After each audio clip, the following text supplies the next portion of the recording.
Howdy guys, Theresa here again. I thought that, excuse me, well, instead of laying around crying or continuing to cry and feel depressed, yes, I like my antlers, that I was just going to come on here and do a vlog talking about how I'm feeling and get it out and then carry on, because it's not fair to my husband for me to be all down in the dumps. It's not fair to my friend. And I know that I'm just one of millions of people that get down about the holidays. Not that I'm a bah humbug. I love the holidays in theory. But this is my story, and I shouldn't be afraid to tell it. And if people want to make fun of how I feel, that's their problem, not mine. You know, because I've stopped kind of saying how I feel, because I felt like it was being used against me in some way by some very asinine people. And so I'm just going to ignore that and continue on, because I have a right to tell my story. You know, if I don't tell my story, nobody knows why I feel the way I do. I feel very forgotten by my family. And this started before I even met my husband. This started 28 years ago. It was the first year I was by myself for the holidays with two little children that were 4 and almost 2 years old at that point in time. My very first Thanksgiving by myself, going through a divorce, and my grandmother had gotten critically ill, and you know, I was working full time at a fast food place, you know, trying to make ends meet, and remember waiting and my aunt never invited me over for Thanksgiving, because at that point in time it was only my aunt and my grandparents that lived in town. And when I was talking to my mom about it, she said, well, your aunt decided it was just too much. It was just too much bother, and so they weren't really going to invite you for the holiday dinners anymore. And I kept asking why. She's like, well, they just said it was too much of a bother. Really crushed me, because my aunt was also my godmother, and you know, I can't help but, you know, always wonder what I did that was wrong, that, you know, all of a sudden I would just be shunned.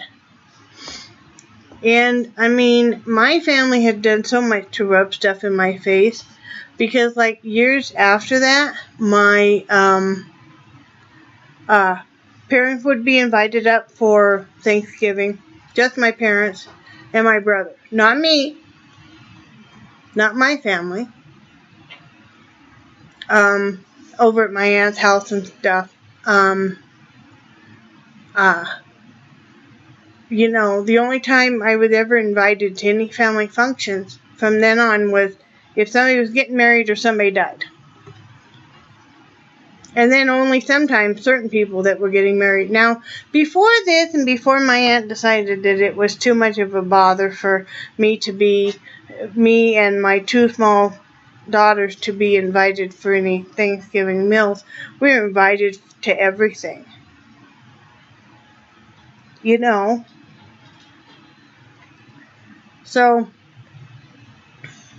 and like I said, my family is always, especially my parents and my mother especially, is always taking a great delight in shoving this in my face. You know, they would come up for a holiday, you know, having been invited by my aunt, and of course I would never see them or anything.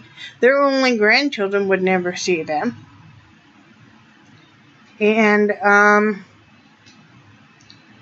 that's gone on for years and years. And I would try to invite my parents up for holidays. They only came up for one Thanksgiving ever.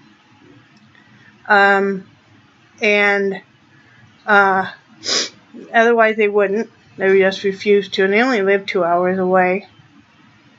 It was impossible for us to get away because my husband always worked on Thanksgiving at that point in time. He worked at a grocery store, and Christmas, he only had Christmas Day off. It's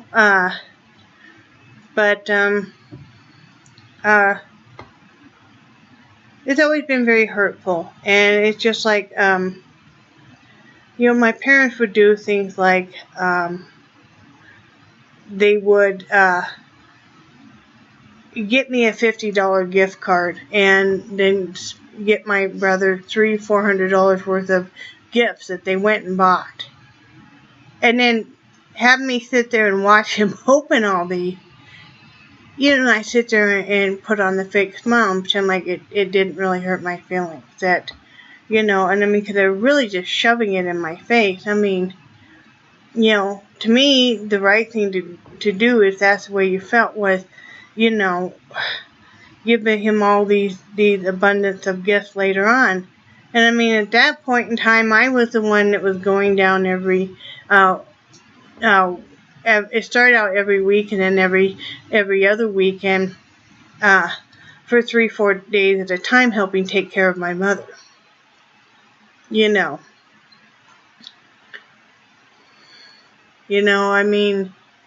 They've just done so much to hurt me and so much to shun me.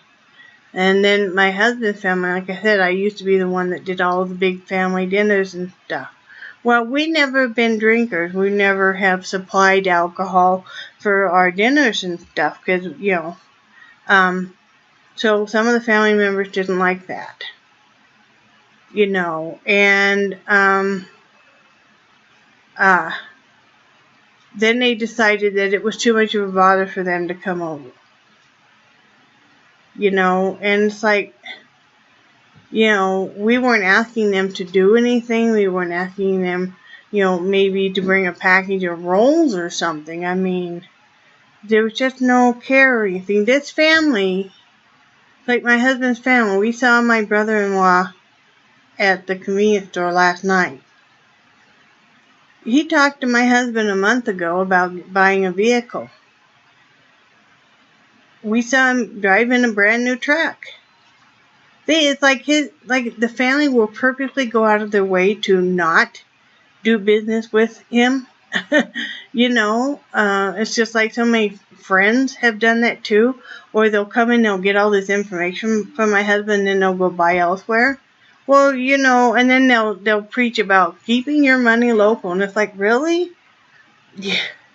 But it's just, that's not really the whole point of it, People are going to do what they want to do, shop where they want to shop. But it's just, it's so hurtful. Like I said, my sister-in-law lives a half a block away. The whole family will gather there. They will even drive past our house very slow. We wouldn't even notice them if it wasn't because this vehicle is driving so slow past our house, and then you look up and you're like, oh, well, that's, my mother-in-law, or that's my brother-in-law, or that's my sister-in-law, It's like, really? We don't do that to you guys. We don't drive by your houses.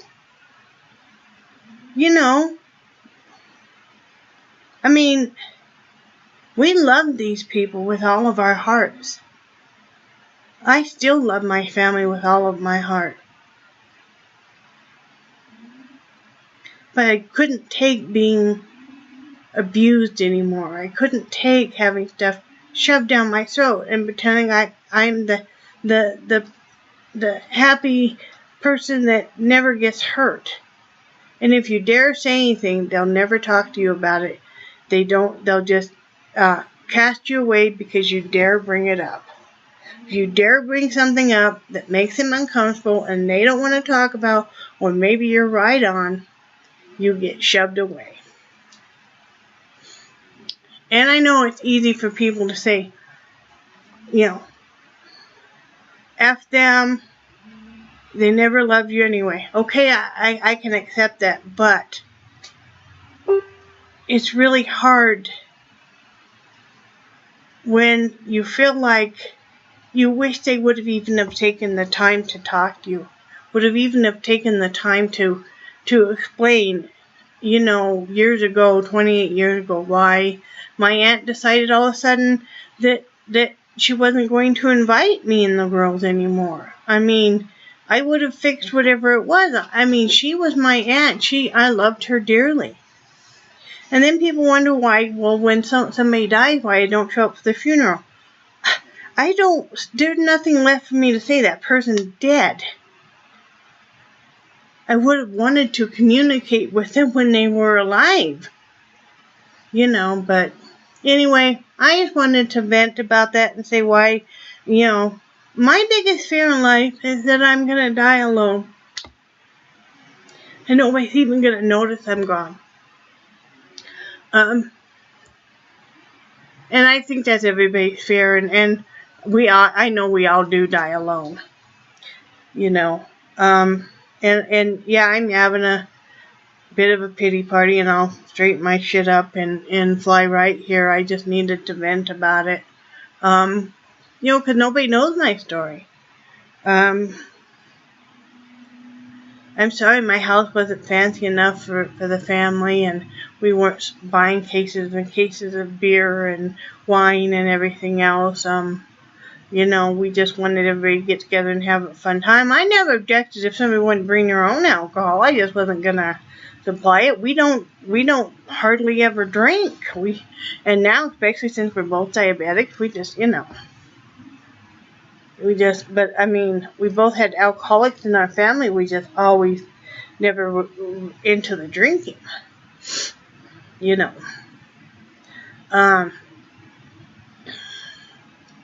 really sad, though.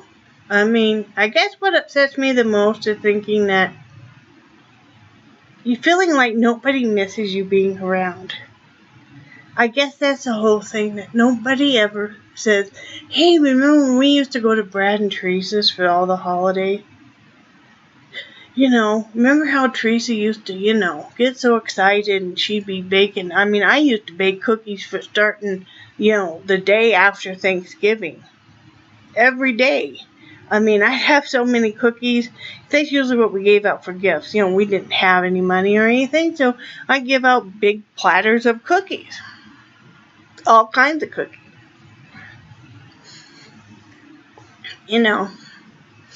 But I guess, it's on them.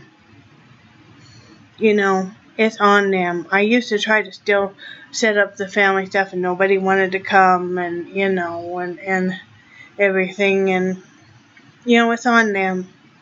I did the very best I could. I didn't ever decide I wasn't going to start inviting people. So, anyway, I just wanted to vent a little bit. I'm going to, I think I'm going to go out and bake some bread. I think I'm going to look up some recipes. I'm going to do some reduced sugar baking, because that always makes me feel good, and that puts me in the holiday spirit, even if it's just my husband and I enjoying it. I can slice it up and freeze it. I'm going to make some pumpkin bread, and I'm going to get in the holiday spirit here. So, thank you guys for putting up with me and stuff and listening, and I do feel better, being able to say my piece. So, yeah, I hope you guys all have a happy Thanksgiving, and I will talk to you guys tomorrow. Bye.